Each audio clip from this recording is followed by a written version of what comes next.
Hi everybody, it's Claire here from My Creative Spirit with a new project to share with you. Altered in papers from the Fairy Does collection by Graphic 45. It is the Fairy Flipit game in its own little box. I've used a kit. This is our new mini games box kit, and as I say, altered it in the gorgeous papers from the new Fairy Does collection. So I've gone for the turquoise and the purples on the lid and the beautiful stripes all the way around the side of the box.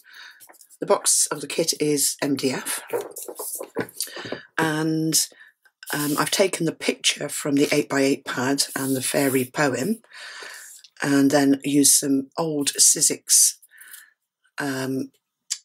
lettering cut out from black card and covered in Wink of Stella and glossy accents, so there's a hint of a sparkle. And then I've added some glitter around the paper on the top as well, just to give a bit of a twinkle to the lid of the box. And then the box opens up. Let's turn it this way, and inside we've got the Flipit game, and I've altered the inside of the box in this beautiful paper. One of my favourites, I think, from Graphic 45, this one. It really is lovely.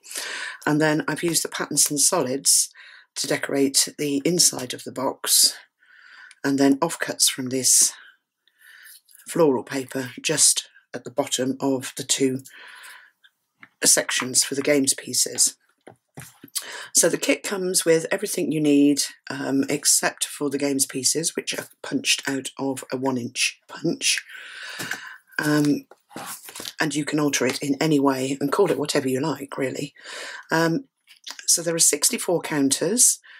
They're all punched out of black card circles, 11 black card circles, and then, because it's a Flipit game, let's just get one out, I've used purple dotty paper on one side and blue dotty paper on the other, on each of the counters, on the 64 counters.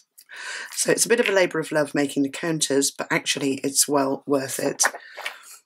And a great little game to play with your children, grandchildren.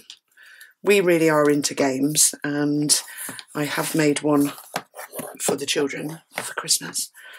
Not in the fairy papers, because I've got boys. They've got Master Detective papers.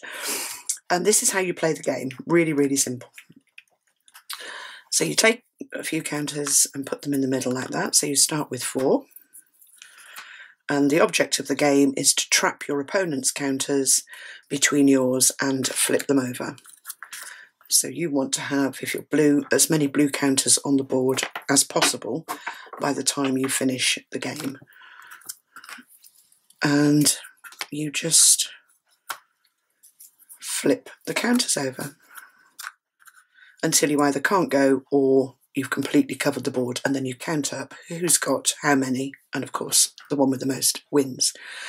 So there is instructions on how to decorate the kit, and the link to the kit, and instructions written by my fabulous little sister on how to play the game as well.